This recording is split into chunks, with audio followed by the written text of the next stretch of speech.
Hi friends, ಎಲ್ರಿಗೂ ನಮಸ್ತೆ. Welcome back to Deepika lifestyle and blogs. ಎಲ್ಲರೂ ಹೇಗಿದ್ದೀರಾ? ನಾನು ಚೆನ್ನಾಗಿದ್ದೀನಿ. ಐ ಹೋಪ್ ನೀವೆಲ್ಲರೂ ಚೆನ್ನಾಗಿದ್ದೀರಾ ಅಂತ ಅಂದ್ಕೊಂಡಿದ್ದೀನಿ.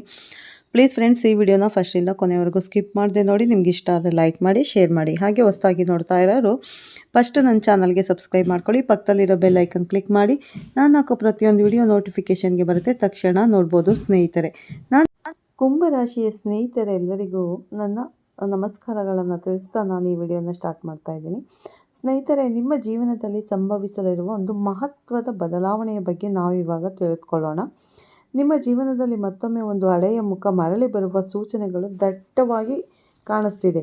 ಈ ಬ್ರಹ್ಮಾಂಡವು ನಿಮಗೆ ಕೆಲವು ನಿಗೂಢ ಸಂಕೇತಗಳನ್ನು ನೀಡುತ್ತಿದೆ. ಸ್ನೇಹಿತರೆ, ರಾತ್ರಿಯು ಹೇಗೆ ದಿನದಿಂದ ದಿನಕ್ಕೆ ರಾತ್ರಿ ಹೊತ್ತು ದಿನದಿಂದ ದಿನಕ್ಕೆ ಇನ್ನಷ್ಟು ಗಾಢವಾಗುತ್ತಾ ಹೋಗುತ್ತದೆಯೋ, ಅದೇ ರೀತಿ ನಿಮ್ಮ ಜೀವನದ ಮೇಲೆ ತೇಲಾಡುತ್ತಿದ್ದ ಒಂದು ಹಳೆಯ ನೆರಳು ಕೂಡ ಈಗ ನಿಧಾನವಾಗಿ ಅದಷ್ಟೇ ವೇಗವಾಗಿ ನಿಮ್ಮತ್ತ ಸಮೀಪಿಸುತ್ತಿದೆ ಅಂತ ಹೇಳ್ಬೋದು. ಈಗ ನಿಮಗೆ ಕಾಣದ ಒಂದು ಹೆಜ್ಜೆಯ ಸದ್ದು ಕೇಳಿಸುತ್ತಿರಬಹುದು. ಅದು ನಿಮ್ಮ ಹೃದಯದ ಬಾಗಿಲಿಗೆ ಸಣ್ಣದಾಗಿ ಬಂದು ತಟ್ಟಿದಂತಿದೆ ಅಲ್ವಾ ಸ್ನೇಹಿತರೆ, ನಿಮಗೆ ಈ ಕ್ಷಣದಲ್ಲಿ ಒಂದು ರೀತಿಯ ಅಶಾಂತಿ ಕಾಡುತ್ತಿರಬಹುದು. ಅದು ಏಕೆ ಎಂದು ನಿಮಗೆ ಅರ್ಥವಾಗುತ್ತಿಲ್ಲ ಅಲ್ವಾ? ಈ ಆತಂಕದ ಹಿಂದಿನ ಕಾರಣವೇನು ಅಂತ ತಿಳ್ಕೊಬೇಕಾ? ನಿಮ್ಮ ಹೃದಯದಲ್ಲಿ ಮೂಡುತ್ತಿರುವ ಈ ನಿರೀಕ್ಷೆ ಅಥವಾ ಹಂಬಲ ಯಾರಿಗಾಗಿ ಜಾಗೃತವಾಗಿರುತ್ತೆ? ಒಂದು ವಿಷಯ ಮಾತ್ರ ಈಗ ಸಂಪೂರ್ಣವಾಗಿ ಸ್ಪಷ್ಟವಾಗಿದೆ ಅಂತ ಹೇಳ್ಬೋದು. ನಿಮ್ಮ ಜೀವನದಲ್ಲಿ ಒಂದು ಹಳೆಯ ವ್ಯಕ್ತಿ ಯಾವುದೇ ಶಬ್ದವಿಲ್ಲದೆ ನಿಮ್ಮ ಅರಿವಿಗೂ ಬಾರದಂತೆ ನಿಧಾನವಾಗಿ ಮರಳಿ ಪ್ರವೇಶಿಸುತ್ತಿದ್ದಾನೆ. ಗಾಳಿಯಲ್ಲಿ ಅಥವಾ ಆ ವ್ಯಕ್ತಿಯ ಹಾಜರಾತಿಯ ಅನುಭವ ನಿಮ್ಮದಾಗುತ್ತಿದೆ. ಮನಸ್ಸಿನಲ್ಲಿ ಅಚ್ಚಳಿಯದ ಹಳೆಯ ನೆನಪುಗಳ ಅಲೆಗಳು ಏಳಲು ಆರಂಭವಾಗಿದೆ ಅಲ್ವಾ ಸ್ನೇಹಿತರೆ? ಬಿರುಗಾಳಿ ಇದ್ದಂತಾಗಿದೆ ನಿಮ್ಮ ಮನಸ್ಸಿನಲ್ಲಿ. ಈಗ ನಿಮ್ಮ ಮುಂದೆ ದೊಡ್ಡ ಪ್ರಶ್ನೆ ಏನೆಂದರೆ, ಆ ವ್ಯಕ್ತಿ ವಾಪಸ್ಸು ಮತ್ತೆ ಬಂದರೆ ನಿಮಗೆ ಹಳೆಯ ನೋವನ್ನೇ ನೀಡುತ್ತಾನೆಯೇ, ಅಥವಾ ಈ ಬಾರಿ ವಿಧಿ ನಿಮ್ಮ ಜೀವನಕ್ಕೆ ಒಂದು ಹೊಸ ಶುಭ ತಿರುವನ್ನು ನೀಡುತ್ತದೆಯೇ ಅನ್ನೋ ಈ ಕ್ಷಣಕ್ಕೆ ಈ ಪ್ರಶ್ನೆಗೆ ಉತ್ತರ ನಿಮಗೆ ತಿಳಿದಿಲ್ಲದಿರಬಹುದು. ಆದರೆ ಕತೆ ಈಗಾಗಲೇ ಆರಂಭವಾಗಿಬಿಟ್ಟಿದೆ. ಪ್ರತಿಯೊಂದು ಕಥೆಯು ಒಂದು ಸಣ್ಣ ಸೂಚನೆಯಿಂದಲೇ ಶುರುವಾಗುತ್ತದೆ. ಪದಗಳಿಲ್ಲದೆ ಹೇಳುವ ಈ ಒಂದು ಅನುಭವದಿಂದ ಯಾರೋ ಮರಳಿ ಬರುತ್ತಿದ್ದಾರೆ ಎಂದು ಸಾರುವ ಆಂತರಿಕ ಅರಿವಿನಿಂದ ಈ ಅಧ್ಯಾಯ ತೆರೆದುಕೊಳ್ಳುತ್ತಿದೆ. ಸ್ನೇಹಿತರೆ, ಈ ವಾಪಸ್ಸು ಬರುವಿಕೆ ಸಾಮಾನ್ಯವಾದುದಲ್ಲ. ಇದು ಕೇವಲ ಯಾರಾದರೂ ಒಬ್ಬರ ಮರಳುವಿಕೆ ಮಾತ್ರವಲ್ಲ. ಇದು ನಿಮ್ಮ ಜೀವನದ ಒಂದು ದೊಡ್ಡ ತಿರುವು ಅಂತಾನೇ ಹೇಳ್ಬೋದು. ನಿಮ್ಮ ಹೃದಯ, ನಿಮ್ಮ ಆಲೋಚನೆ ಮತ್ತು ನಿಮ್ಮ ಭವಿಷ್ಯ, ಈ ಮೂರನ್ನು ಒಟ್ಟಿಗೆ ಕದಲಿಸುವಂತಹ ಶಕ್ತಿ ಈ ಘಟನೆಗಿದೆ. ಆದ್ದರಿಂದ ಕುಂಭರಾಶಿಯವರೇ, ನಿಮ್ಮನ್ನು ನೀವು ಸಿದ್ಧಗೊಳಿಸಿಕೊಳ್ಳಿ, ಅಂದರೆ ರೆಡಿಯಾಗಿ. ಏಕೆಂದರೆ ಆ ವ್ಯಕ್ತಿಯ ವಾಪಸ್ಸಿನ ನೆರಳು ಈಗಾಗಲೇ ನಿಮ್ಮ ಸುತ್ತಮುತ್ತ ತಿರುಗಾಡ್ತಿದೆ. ನೀವು ಎಚ್ಚರಿಕೆಯಿಂದ ಇರಬೇಕಾದ ಸಮಯವಿದು. ನಿಮ್ಮ ಭಾವನೆಗಳನ್ನು ಆಳವಾಗಿ ಅರ್ಥ ಮಾಡಿಕೊಳ್ಳಿ ಮತ್ತು ನಿಮ್ಮ ಮನಸ್ಸನ್ನು ಸಮತೋಲನದಲ್ಲಿ ಇಟ್ಟುಕೊಳ್ಳಿ. ಏಕೆಂದರೆ ಇದು ಕೇವಲ ಒಂದು ಸಾಮಾನ್ಯ ಕಥೆಯಲ್ಲ. ಇದು ನಿಮಗೆ ನಿಮ್ಮದೇ ಜೀವನದ ಘಟನೆಯಂತೆ ಅನುಭವವಾಗಲಿದೆ. ಇಲ್ಲಿಯವರೆಗೆ ನಿಮ್ಮ ಜೀವನ ತನ್ನದೇ ಆದ ಒಂದು ವೇಗದಲ್ಲಿ ಸಾಗುತ್ತಿತ್ತು. ದಿನನಿತ್ಯದ ಜವಾಬ್ದಾರಿಗಳು, ಅದೇ ಕೆಲಸದ ದಣಿವು, ಅದೇ ಹಳೆಯ ಚಿಂತೆಗಳು ಎಲ್ಲವೂ ನಿಮಗೆ ಎಂದಿನಂತೆ ಕಾಡುತ್ತಾ ಇದೆ ಅಲ್ವಾ? ಎಂದಿನಂತೆ ಕಾಡ್ತಾ ಇದೆ ಜೀವನದಲ್ಲಿ. ನಿಮ್ಮ ಜೀವನ ತನ್ನದೇ ಆದ ವೇಗದಲ್ಲಿ ಸಾಗ್ತಿದೆ. ಆದರೂ ಕೂಡ ಜೀವನದ ಒಂದು ಹಳೆಯ ಅಧ್ಯಾಯ, ನೀವು ಯಾವ ಅಧ್ಯಾಯವನ್ನು ಶಾಶ್ವತವಾಗಿ ಮುಚ್ಚಿಬಿಟ್ಟೆ ಎಂದು ಭಾವಿಸಿದ್ದೀರೋ ಆ ಅಧ್ಯಾಯ ಮತ್ತೆ ತೆರೆಯಲು ಸಿದ್ಧವಾಗಿದೆ ಎಂಬುದನ್ನು ಈಗಿನ ಗಾಳಿಯಲ್ಲಿ ಒಂದು ವಿಚಿತ್ರ ಅಶಾಂತಿ ತುಂಬಿಕೊಂಡಿದೆ. ನಿಮ್ಮ ಹೃದಯ ಯಾವುದೇ ಕಾರಣವಿಲ್ಲದೆ ಆಗಾಗ ಗಾಬರಿಯಾಗುತ್ತಿದೆ ಅಲ್ವಾ ಸ್ನೇಹಿತರೆ? ನೀವು ಇದನ್ನು ಕೇವಲ ಕೆಲಸದ ಒತ್ತಡ ಅಥವಾ ಸಾಮಾನ್ಯ ಆತಂಕ ಎಂದುಕೊಳ್ಳುತ್ತಿರಬಹುದು. ಆದರೆ ನಿಜಾಂಶವೇ ಬೇರೆ ಇದೆ. ಇದು ಬ್ರಹ್ಮಾಂಡ ನೀಡುತ್ತಿರುವ ಸೂಚನೆ. ಒಂದು ಹಳೆಯ ವ್ಯಕ್ತಿ ನಿಮ್ಮ ಜೀವನಕ್ಕೆ ಮರಳಿ ಬರುತ್ತಿದ್ದಾನೆ. ಎಚ್ಚರಿಕೆಯಿಂದ ಇರಿ ಸ್ವಲ್ಪ. ಏಕೆಂದರೆ ಆ ವ್ಯಕ್ತಿಯ ಹಾಜರಾತಿ ಮತ್ತೆ ನಿಮ್ಮ ಸುಂದರ ಜಗತ್ತನ್ನು ಕದಲಿಸಬಹುದು. ನೆನಪಿಡಿ, ಆ ವ್ಯಕ್ತಿ ಯಾರೆಂದರೆ, ನಿಮ್ಮ ಒಮ್ಮೆ ಯಾರಿಗೆ ಹೃದಯಪೂರ್ವಕವಾಗಿ ಎಲ್ಲವನ್ನು ನೀಡಿದ್ದೀರೋ ಅವರೇ ಆಗಿದ್ದಾರೆ. ಅಂದು ನೀವು ಅವರಿಗೆ ನಿಮ್ಮ ಸಂಪೂರ್ಣ ನಂಬಿಕೆ, ಸಾಂಗತ್ಯ, ಅಮೂಲ್ಯವಾದ ಸಮಯ ಮತ್ತು ನಿಮ್ಮ ಅತಿ ಮೃದುವಾದ ಭಾವನೆಗಳನ್ನು ದಾರಿ ಎರೆದಿದ್ದೀರಿ. ಆದರೆ ಅದರ ಬಲವಾಗಿ ನಿಮಗೆ ಅಂದು ದೊರೆತದ್ದು ಕೇವಲ ನೋವು, ನಂಬಿಕೆ, ದ್ರೋಹ ಮತ್ತು ನಿಮ್ಮನ್ನು ಒಳಗಿನಿಂದಲೇ ಮೌನದ ರಾತ್ರಿಗಳು. ಅಂದು ನೀವು ಬಹಳಷ್ಟು ಕಷ್ಟಪಟ್ಟಿದ್ದೀರಿ ಸ್ನೇಹಿತರೆ. ನಂತರ ನಿಮ್ಮ ಮನಸ್ಸಿಗೆ ನೀವೇ ಸಮಾಧಾನ ಹೇಳಿಕೊಂಡಿದ್ದೀರಿ, ಅವನಿಲ್ಲದೆ ಈಗ ಎಲ್ಲವೂ ಸರಿಯಾಗಿದೆ, ಈ ಕತೆ ಇಲ್ಲಿಗೆ ಮುಗಿದೋಯ್ತು ಎಂದು. ಆದರೆ ಜೀವನವು ಅಲ್ಲಿಯೇ ಹೊಡೆತ ನೀಡುತ್ತದೆ. ಎಲ್ಲಿ ನಾವು ಅಪಾಯ ಮುಗಿದಿದೆ ಎಂದು ಭಾವಿಸಿ ನಿರಾಳವಾಗುತ್ತೇವೋ ಅಲ್ಲಿಯೇ ಈಗ ಅದೇ ವ್ಯಕ್ತಿ ಒಮ್ಮೆ ನಿಮ್ಮನ್ನು ನಡು ರಸ್ತೆಯಲ್ಲಿ ಬಿಟ್ಟು ಹೋದವನು ಮತ್ತೆ ನಿಮ್ಮ ಜೀವನದ ದ್ವಾರದಲ್ಲಿ ಬಂದು ನಿಂತುಕೊಳ್ಳಲಿದ್ದಾನೆ.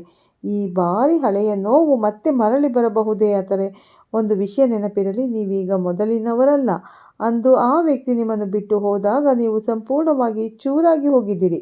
ನೀವು ನಿಮ್ಮ ಬದುಕಿನಲ್ಲಿ ಎಲ್ಲವೂ ಮುಗಿದು ಹೋಯಿತು ಎಂದು ಅಂದುಕೊಂಡಿದ್ದೀರಿ. ನಗು, ನೆಮ್ಮದಿ, ಸಂತೋಷ ಎಲ್ಲವೂ ಮಾಯವಾಗಿತ್ತು. ಆದರೆ ಅಂತಹ ಪರಿಸ್ಥಿತಿಯಲ್ಲೂ ನೀವು ಧೃತಿಗೆಡದೆ ನಿಮ್ಮನ್ನು ನೀವು ಸಂಭಾಳಿಸಿಕೊಂಡಿರಿ. ಬಿದ್ದ ಕಡೆಯಿಂದಲೇ ಎದ್ದು ನಿಂತು ನಿಮ್ಮನ್ನು ನೀವು ಮತ್ತೆ ಹೊಸದಾಗಿ ಕಟ್ಟಿಕೊಂಡಿದ್ದೀರಿ ಅಲ್ವಾ? ಇಂದು ನೀವು ಆ ವ್ಯಕ್ತಿಯ ಕಾರಣದಿಂದ ಮುರಿದು ಹೋದ ಹಳೆಯ ದುರ್ಬಲ ವ್ಯಕ್ತಿ ಅಲ್ಲ. ಈ ಬಾರಿ ಆ ವ್ಯಕ್ತಿ ಬಂದರೂ ನೋವು ನಿಮ್ಮ ಬಾಗಿಲು ತಟ್ಟಬಹುದು, ಆದರೆ ನೀವು ಈ ಬಾರಿ ಮುರಿಯುವುದಿಲ್ಲ. ಏಕೆಂದರೆ ನಿಮ್ಮ ಆತ್ಮ ಈಗ ಬಲಿಷ್ಠವಾಗಿದೆ. ನಿಮ್ಮ ಹೃದಯ ಈಗ ವಿವೇಕದ ಪಾಠ ಕಲಿತಿದೆ. ಆ ವ್ಯಕ್ತಿಯ ವಾಪಸ್ಸು ಈ ಬಾರಿ ನಿಮ್ಮ ಜೀವನದಲ್ಲಿ ಹೊಸ ಬದಲಾವಣೆಯನ್ನು ತರಬಹುದು. ಏಕೆಂದರೆ ಜೀವನದ ನಿಯಮವೇ ಹಾಗೆ. ನಮಗೆ ಅತಿ ಹೆಚ್ಚು ನೋವು ನೀಡಿದವರೇ ಕೆಲವೊಮ್ಮೆ ಪಾಠ ಕಲಿತು ಪಶ್ಚಾತ್ತಾಪ ಪಟ್ಟು ಮರಳಿ ಬರುತ್ತಾರೆ. ಬಹುಶಃ ಆ ವ್ಯಕ್ತಿ ಈಗ ಪಶ್ಚಾತ್ತಾಪದೊಂದಿಗೆ ಬರುತ್ತಿರಬಹುದು. ಅಂದು ನಿಮಗೆ ಎಷ್ಟೋ ನೀವು ನೋವು ನೀಡಿದ್ದೆ ಎಂಬ ಅರಿವು ಈಗ ಅವರಿಗೆ ಉಂಟಾಗಿರಬಹುದು. ಆ ವ್ಯಕ್ತಿ ಈಗ ನಿಮ್ಮ ಮುಂದೆ ದಣಿದ ಕಣ್ಣುಗಳೊಂದಿಗೆ ತನ್ನ ಹಳೆಯ ಅಹಂಕಾರವನ್ನೆಲ್ಲ ಬದಿಗಿಟ್ಟು ಕೇವಲ ಒಂದೇ ಒಂದು ವಾಕ್ಯದೊಂದಿಗೆ ನಿಂತುಕೊಂಡಿರಬಹುದು. ಸಾಧ್ಯವಿದೆ ಆ ವ್ಯಕ್ತಿ ನಿಜವಾಗಲೂ ಈ ಬಾರಿ ಬದಲಾಗಿರಬಹುದು. ನೀವು ಸದಾಕಾಲ ಅವರಿಂದ ನಿರೀಕ್ಷಿಸುತ್ತಿದ್ದ ಗೌರವ ಮತ್ತು ಮೌಲ್ಯವನ್ನು ನೀಡಲು ಈ ಬಾರಿ ಅವರು ಬಂದಿರಬಹುದು. ಈ ಕಾರಣದಿಂದ ಆ ವ್ಯಕ್ತಿಯ ವಾಪಸ್ಸು ನಿಮ್ಮ ಜೀವನಕ್ಕೆ ಒಂದು ಸಕಾರಾತ್ಮಕ ತಿರುವನ್ನು ನೀಡಲಿದೆ. ಈಗ ನಿಮ್ಮ ಮನಸ್ಸಿನಲ್ಲಿ ಒಂದು ಪ್ರಶ್ನೆ ಇರಬಹುದು, ಆ ವ್ಯಕ್ತಿ ಯಾರು? ನೀವು ಅದನ್ನು ಸುಲಭವಾಗಿ ಊಹಿಸಲಾರಿರಿ. ಅದುವೇ ಇಲ್ಲಿನ ದೊಡ್ಡ ರಹಸ್ಯ. ಆ ವ್ಯಕ್ತಿ ಯಾರಾದರೂ ಆಗಬಹುದು. ನೀವು ಯಾರನ್ನು ಅತ್ಯಂತ ಹತ್ತಿರದವರು ಎಂದು ಭಾವಿಸಿದ್ದೀರೋ ಅವರು, ಅಥವಾ ನೀವು ಯಾರಿಗೆ ನಿಮ್ಮ ಸತ್ಯವಾದ ಪ್ರೀತಿಯನ್ನು ನೀಡಿದ್ದೀರೋ ಅವರು ನಿಮ್ಮ ನಿರೀಕ್ಷೆಗಳನ್ನು ಹೊಡೆದವರು. ನೀವು ಪ್ರತಿ ಬಾರಿಯೂ ಬೆಂಬಲಿಸಿದವರು, ಅಥವಾ ಏಕಾಏಕಿ ಸಂಪರ್ಕ ಕಡಿದುಕೊಂಡು ಮರೆಯಾದವರು, ಅಥವಾ ಮಾತು ಕೊಟ್ಟು ಅದನ್ನು ಉಳಿಸಿಕೊಂಡವರು ಯಾರಾದರೂ ಆಗಬಹುದು. ಇತ್ತೀಚಿನ ದಿನಗಳಲ್ಲಿ ನಿಮಗೆ ಹಳೆಯ ನೆನಪುಗಳು ಅಚಾನಕ್ಕಾಗಿ ಮರಳಿ ಬರುತ್ತಿರುವ ಅನುಭವವಾಗುತ್ತಿದೆಯೇ? ಯಾವುದೋ ಒಂದು ಅಪರಿಚಿತ ಸಂದೇಶ, ಹಳೆಯ ಜಾಗಗಳಿಗೆ ಭೇಟಿ ನೀಡಿದಾಗ ಆಗುವ ನೆನಪುಗಳು, ಕಾರಣವಿಲ್ಲದೆ ಹೃದಯದಲ್ಲಿ ಉಂಟಾಗುವ ಭಾರ, ಇವೆಲ್ಲವೂ ಸೂಚನೆಗಳೇ ಆಗಿವೆ ಸ್ನೇಹಿತರೆ. ಆ ವ್ಯಕ್ತಿ ಈಗಾಗಲೇ ನಿಮ್ಮ ಜೀವನದ ವಲಯಕ್ಕೆ ಪ್ರವೇಶಿಸಿದ್ದಾನೆ. ಇನ್ನು ಅವನು ನಿಮ್ಮತ್ತ ನೇರವಾಗಿ ಒಂದು ಹೆಜ್ಜೆ ಇಡುವುದಷ್ಟೇ ಬಾಕಿ ಇದೆ. ಆ ವ್ಯಕ್ತಿ ಅಚಾನಕ್ಕಾಗಿ ನಿಮ್ಮ ಮುಂದೆ ಬಂದು ನಿಂತಾಗ ಒಂದು ಕ್ಷಣ ನಿಮ್ಮ ಉಸಿರೇ ನಿಂತಂತಾಗಬಹುದು ಸ್ನೇಹಿತರೆ. ಹಳೆಯ ನೆನಪುಗಳು ನಿಮ್ಮ ಕಣ್ಣು ಮುಂದೆ ಮಿಂಚಿನಂತೆ ಸುಳಿದು ಹೋಗುತ್ತವೆ. ಅವನು ನಿಜವಾಗಲೂ ಬದಲಾಗಿದ್ದಾನೆಯೇ, ಅಥವಾ ಮತ್ತೆ ನನಗೆ ನೋವು ನೀಡಲು ಬಂದಿದ್ದಾನೆಯೇ ಎಂಬ ಪ್ರಶ್ನೆಗಳು ನಿಮ್ಮನ್ನು ಕಾಡಲು ಪ್ರಾರಂಭಿಸುತ್ತವೆ. ಇದಕ್ಕೆ ಉತ್ತರ ತಕ್ಷಣವೇ ಸಿಗುವುದಿಲ್ಲ. ಸತ್ಯವನ್ನು ಸರಿಯಾಗಿ ಅರ್ಥ ಮಾಡಿಕೊಳ್ಳಲು ನಿಮಗೆ ಸ್ವಲ್ಪ ಸಮಯ ಬೇಕಾಗುತ್ತದೆ. ಆದರೆ ಈಗ ನಿರ್ಧಾರ ನಿಮ್ಮ ಕೈಯಲ್ಲಿದೆ ಸ್ನೇಹಿತರೆ. ನೀವೀಗ ಮೊದಲಿನಷ್ಟು ಅಸಹಾಯಕರಲ್ಲ ಅಥವಾ ದುರ್ಬಲರಲ್ಲ. ಮತ್ತು ಅಸಲಿ ಶಕ್ತಿ ಈಗ ನಿಮ್ಮಲ್ಲಿದೆ. ಯಾರನ್ನು ನಿಮ್ಮ ಜೀವನಕ್ಕೆ ಮತ್ತೆ ಸ್ವೀಕರಿಸಬೇಕು, ಯಾರಿಂದ ದೂರವಿರಬೇಕು, ಯಾರಿಗೆ ಹೃದಯದಲ್ಲಿ ಜಾಗ ಕೊಡಬೇಕು ಮತ್ತು ಯಾರನ್ನು ಬಾಗಿಲ ಹೊರಗೆ ಇಡಬೇಕು ಎನ್ನುವುದು ಸಂಪೂರ್ಣವಾಗಿ ನಿಮ್ಮ ಆಯ್ಕೆಯಾಗಿದೆ. ಆ ವ್ಯಕ್ತಿಯ ವಾಪಸ್ಸು ನಿಶ್ಚಿತ, ಆದರೆ ಮುಂದೆ ಏನು ನಡೆಯಬೇಕು ಎನ್ನುವುದು ನಿಮ್ಮ ವಿವೇಕ ಮತ್ತು ಆತ್ಮಬಲ ಮತ್ತು ನಿಮ್ಮ ಇಚ್ಛಾಶಕ್ತಿಯ ಮೇಲೆ ನಿರ್ಧರಿತವಾಗಿದೆ. ಸಿದ್ಧರಾಗಿರಿ, ಏಕೆಂದರೆ ನೀವು ಯಾವ ವ್ಯಕ್ತಿಯನ್ನು ಕಳೆದ ಕಾಲದ ವಿಷಯ ಎಂದು ಭಾವಿಸಿ ಮರೆತಿದ್ದೀರೋ ಆ ವ್ಯಕ್ತಿ ಶೀಘ್ರದಲ್ಲೇ ನಿಮ್ಮ ಜೀವನದ ಬಾಗಿಲು ತಟ್ಟಲಿದ್ದಾನೆ. ಈಗ ಆ ವ್ಯಕ್ತಿ ಯಾರು ಎಂದು ತಿಳಿಯಲು ಬ್ರಹ್ಮಾಂಡ ನೀಡುವ 5 ಪ್ರಮುಖ ಸೂಚನೆಗಳನ್ನು ಗಮನಿಸಿ. ಮೊದಲನೆಯ ಸೂಚನೆ, ಆಹ್ವಾನಿಸಿದ ನೆನಪುಗಳ ಮರಳುವಿಕೆ. ನೀವು ಯಾರನ್ನು ಮರೆಯಲು ಪ್ರಯತ್ನಿಸಿದ್ದೀರೋ ಅಥವಾ ಯಾರಿಂದ ತಪ್ಪಿಸಿಕೊಳ್ಳಲು ಬಯಸಿದ್ದೀರೋ ಅಂತಹ ವ್ಯಕ್ತಿಯ ನೆನಪುಗಳು ಈಗ ಪದೇ ಪದೇ ನಿಮ್ಮ ಗಮನ ಸೆಳೆಯುತ್ತಿದೆ. ಇಂತಹ ನೆನಪುಗಳು ಅಕಾರಣವಾಗಿ ಬರುವುದಿಲ್ಲ. ಆ ವ್ಯಕ್ತಿ ಮತ್ತೆ ನಿಮ್ಮ ಜೀವನದ ದಿಕ್ಕಿನಲ್ಲಿ ಸಾಗುತ್ತಿದ್ದಾನೆ ಎನ್ನುವುದಕ್ಕೆ ಇದು ಮೊದಲ ಸಂಕೇತ. ಎರಡನೆಯ ಸೂಚನೆ, ಕನಸುಗಳಲ್ಲಿ ಕಾಣಿಸಿಕೊಳ್ಳುವುದು. ಕನಸುಗಳು ಹಲವಾರು ಬಾರಿ ಮುಂಬರುವ ಸತ್ಯದ ಝಲಕ್ ನೀಡುತ್ತವೆ. ಇತ್ತೀಚೆಗೆ ನೀವು ಹಳೆಯ ಜಾಗಗಳು, ಹಳೆಯ ಕ್ಷಣಗಳು ಅಥವಾ ಹಳೆಯ ವ್ಯಕ್ತಿಯನ್ನು ಪದೇ ಪದೇ ಕನಸಿನಲ್ಲಿ ನೋಡಿರಬಹುದು. ಇದು ನಿಮ್ಮ ಜೀವನದ ಕಥೆಯ ಅಪೂರ್ಣ ಭಾಗ ಮತ್ತೆ ಪೂರ್ಣಗೊಳ್ಳಲು ಬರುತ್ತಿದೆ ಎಂಬ ಸೂಚನೆ. ಮೂರನೆಯ ಸೂಚನೆ, ಹೃದಯದಲ್ಲಿ ಅಚಾನಕ್ ಉಂಟಾಗುವ ಅಶಾಂತಿ. ನಿಮ್ಮ ಹೃದಯದ ಧ್ವನಿಯನ್ನು ಅಳಿಸಿ ಕಾರಣವಿಲ್ಲದ ಆತಂಕ, ದಿಢೀರ್ ಭಯ ಅಥವಾ ಅರ್ಥವಿಲ್ಲದ ಸಣ್ಣ ಸಂತೋಷ, ಇವೆಲ್ಲವೂ ಸೂಚನೆಗಳೇ ಆಗಿವೆ. ಕೆಲವೊಮ್ಮೆ ನಮ್ಮ ಬುದ್ಧಿಗಿಂತಲೂ ಮೊದಲು ನಿಮ್ಮ ಹೃದಯಕ್ಕೆ ವಿಷಯ ತಿಳಿದು ಹೋಗುತ್ತದೆ. ನಾಲ್ಕನೆಯ ಸೂಚನೆ, ಮೊಬೈಲ್ ಮತ್ತು ಸಾಮಾಜಿಕ ಮಾಧ್ಯಮಗಳ ಚಲನೆ. ಯಾವುದು ಅಪರಿಚಿತ ಸಂಖ್ಯೆಯಿಂದ ಸಂದೇಶ ಬರುವುದೋ, ಮಿಸ್ ಕಾಲ್ ಬರುವುದೋ ಅಥವಾ ಹಳೆಯ ಚಾಟ್ ಅಥವಾ ಫೋಟೋಗಳು ಅಚಾನಕ್ಕಾಗಿ ಕಣ್ಣಿಗೆ ಬೀಳುವುದೋ ಇವೆಲ್ಲವೂ ಸಾಮಾನ್ಯ ಸಂಗತಿಗಳಲ್ಲ. ಆ ವ್ಯಕ್ತಿಯ ಹಳೆಯ ಸೋಷಿಯಲ್ ಮೀಡಿಯಾ ಪ್ರೊಫೈಲ್ ನಿಮಗೆ ದಿಢೀರೆಂದು ಕಾಣಿಸುವುದು ಮತ್ತು ನಿಮ್ಮತ್ತ ಸಮೀಪಿಸುತ್ತಿದ್ದಾನೆ ಎಂಬ ಬ್ರಹ್ಮಾಂಡದ ಸಣ್ಣ ಸೂಚನೆಗಳು. ಐದನೆಯ ಸೂಚನೆ, ಪದೇ ಪದೇ ಮರುಕಳಿಸುವ ಸಂಗತಿಗಳು ನಿಮ್ಮ ಸುತ್ತಮುತ್ತ ಕೆಲವು ವಿಷಯಗಳು ಮರುಕಳಿಸುತ್ತವೆಯೋ ಎಂದು ಗಮನಿಸಿ. ಅದೇ ಹಳೆಯ ಹಾಡು ರೇಡಿಯೋದಲ್ಲಿ ಕೇಳುವುದು, ಅದೇ ಹಳೆಯ ಜಾಗದ ಪ್ರಸ್ತಾಪ ಬರುವುದು, ಕೆಲವು ನಿರ್ದಿಷ್ಟ ಸಂಖ್ಯೆಗಳು ಕಣ್ಣಿಗೆ ಬೀಳುವುದು. ಇದು ಕಾಕತಾಳೀಯವಲ್ಲ. ಯಾರೋ ನಿಮ್ಮ ಜೀವನಕ್ಕೆ ಮರಳಿ ಬರುತ್ತಿದ್ದಾರೆ ಎಂದು ಈ ಜಗತ್ತು ನಿಮಗೆ ತಿಳಿಸುತ್ತಿರುವ ರೀತಿ. ಇದು ಒಂದು ವಾಪಸ್ಸು ಬರುವಿಕೆ ಸಾಮಾನ್ಯವಾದದ್ದಲ್ಲ. ಈಗ ನಿಮ್ಮ ಜೀವನದ ನಿಜವಾದ ತಿರುವು ಆರಂಭವಾಗುತ್ತಿದೆ. ಆ ವ್ಯಕ್ತಿ ಯಾರು ಎಂಬುದು ನಿಮಗೆ ಇನ್ನೂ ಸಂಪೂರ್ಣವಾಗಿ ತಿಳಿದಿರಬಹುದು. ಆದರೆ ಒಂದು ವಿಷಯ ಮಾತ್ರ ಖಂಡಿತ, ಅವನು ನಿಮ್ಮತ್ತ ಹೆಜ್ಜೆ ಇಡುತ್ತಿದ್ದಾನೆ.